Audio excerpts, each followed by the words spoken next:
homies spin the block, hit the gas, hit the gas. Welcome everyone to another summer training vlog. We're back in the garage again, another early morning as teams are coming in, school starting. Got to find better times to get these lifts in. I would love to still kind of stick to like a 9 to 12 time, but here we are early in the morning getting these lifts in. So today is our upper body eccentric day. We're going to start off with some push jerks with an eccentric lowering back down. I'm just going to run through some warm-up sets, some mobility stuff just to kind of get it loose, and then we'll hop back into this when we get to our first working set today.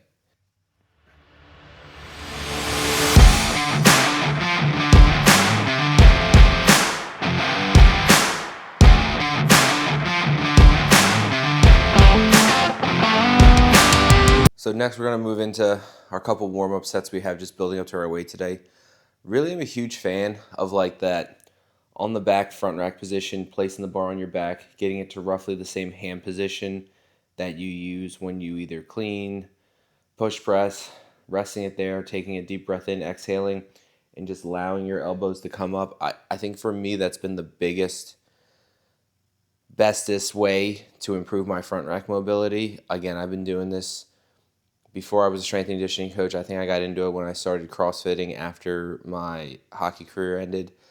Again, it went from elbows couldn't even get up to now being where they are now, and it's made a huge difference in like helping me like catch cleans, being in better positions when I'm either push pressing or doing any of my jerks. So definitely something, if you're struggling with that front rack position, I suggest adding in. So we're going to go through 2 or 3 warm-up sets. We're just going to give you some clips of this, and then we'll get into our first working set for today's push jerks. Homies spin the block, hit the gas, hit the gas.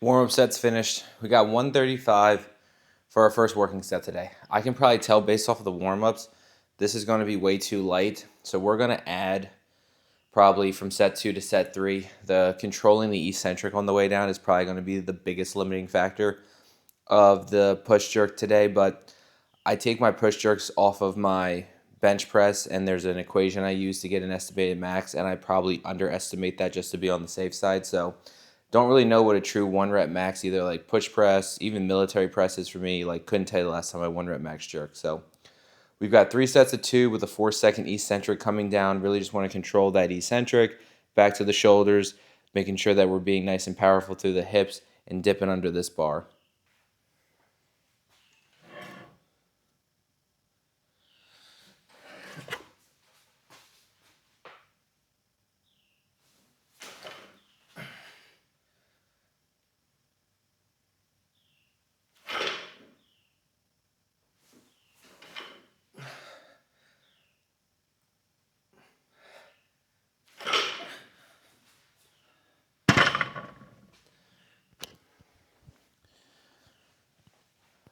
$135 definitely felt light, so we're going to bump up probably for set 2 and then set 3, give you guys a little bit of clips of each of those.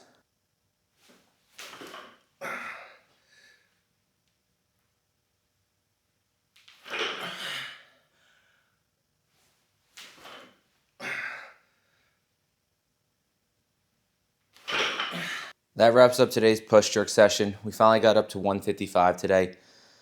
Felt good. Still a little easy, but definitely had to maintain on to keeping more of an upright posture, really dipping and pushing and making sure I'm locking that out overhead. So we're going to strip this down. We're going to get set up for bench press today. Bench press is going to be a similar concept like yesterday's squat was, an overloaded eccentric. We'll get the weight releasers on.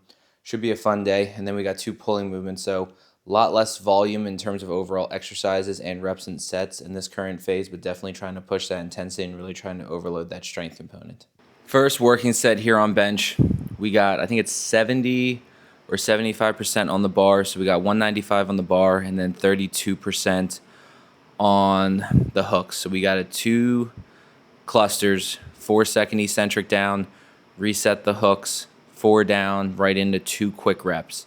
We only got 3 sets of this, but again, they felt good yesterday on back squat. And again, I think not the past training block, but maybe the 15 weeks before that, did a lot of overloaded eccentrics with the weight releasers, and I feel like my strength shot through the roof. So excited to bring these back in. Hopefully you guys are enjoying this. We'll dive into maybe next week's video. I'll do a little bit more of a setup of how you actually set up and kind of make sure everything's right with the weight releasers, because it can be a little sketchy the first time you're using them.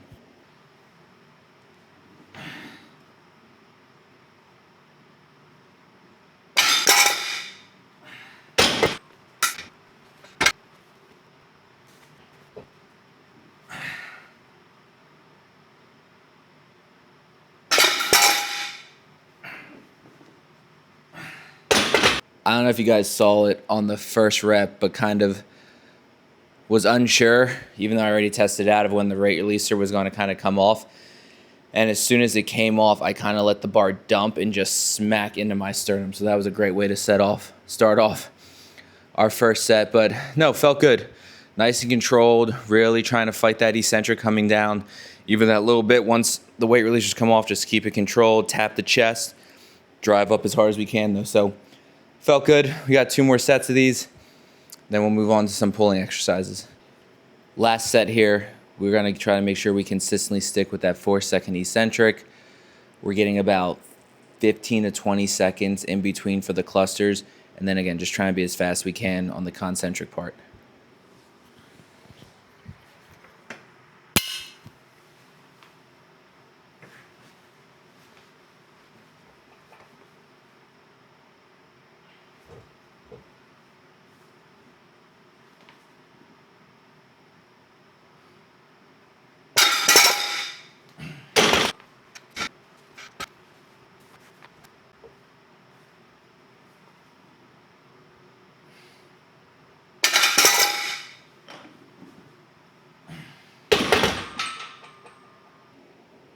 That wraps up our eccentric bench today. We'll clean up. We're gonna move into some eccentric chin-ups. My plan is to use one of the weight releasers for our weights, so trying to get like a big overloaded on that first eccentric into then hopefully some quick, overly stimulated concentric reps. So we're gonna see how it goes. I forget who I've seen use the eccentric hook for a pull-up. I wish I could remember his name just to give him a shout out, but like it kind of was like, oh my God, that seems like such a great way to overload it. So that way you're not always having to pull back up that same amount of weight, or if you're doing jumping, just focusing on the eccentric. So we're going to see how I can set it up, if it sets up well in here, of just kind of how I'm going to get everything together.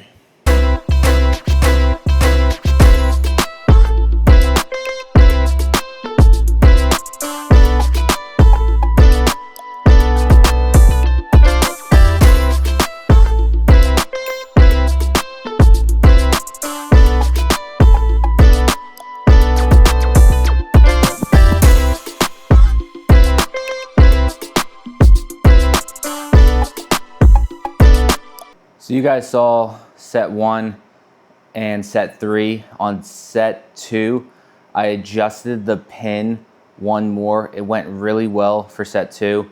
I actually filmed that more vertically so that way I could throw it on a little social media reel of just today's training.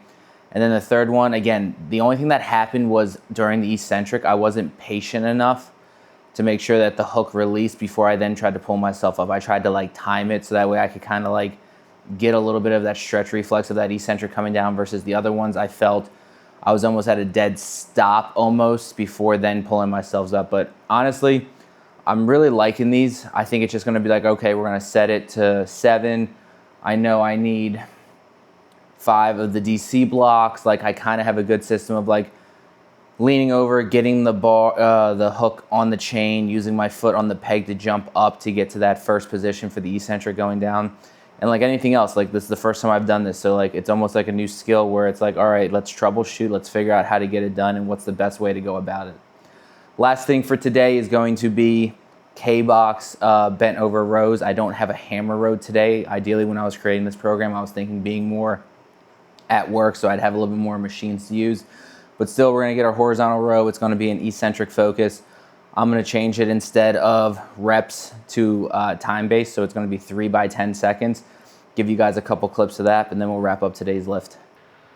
Last thing for today's session, bent over K-box rows. We've got a large and a small plate today. We're going 3 by 10 seconds, really trying to control that eccentric coming down with that flywheel. Just every time coming up, just pulling as hard as we can to try to keep that flywheel consistently moving.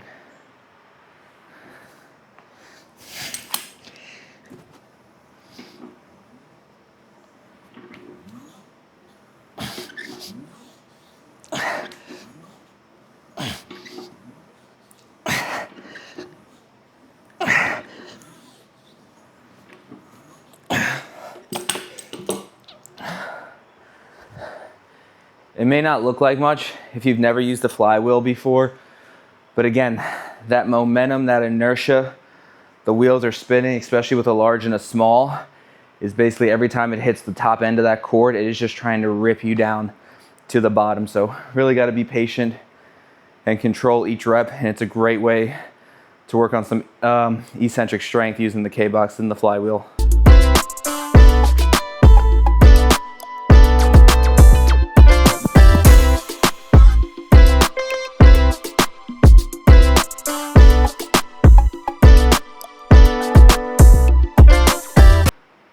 That wraps up today's training session. Tomorrow, we're gonna be hitting our speed work and a lower body lift. I have to double up my days. I know I wanna keep sprinting and lifting separate, but just because taking an extra day off this week, I'm gonna have to combine the two, so we're gonna see how that goes. Hopefully you guys are enjoying the training vlogs. As always, if you guys wanna know more kind of the details of the programming, something you're seeing, you're not quite sure why I would be adding it, always do feel free, drop a comment down below. I'll answer whatever questions you guys have, and I appreciate you guys watching another summer training vlog.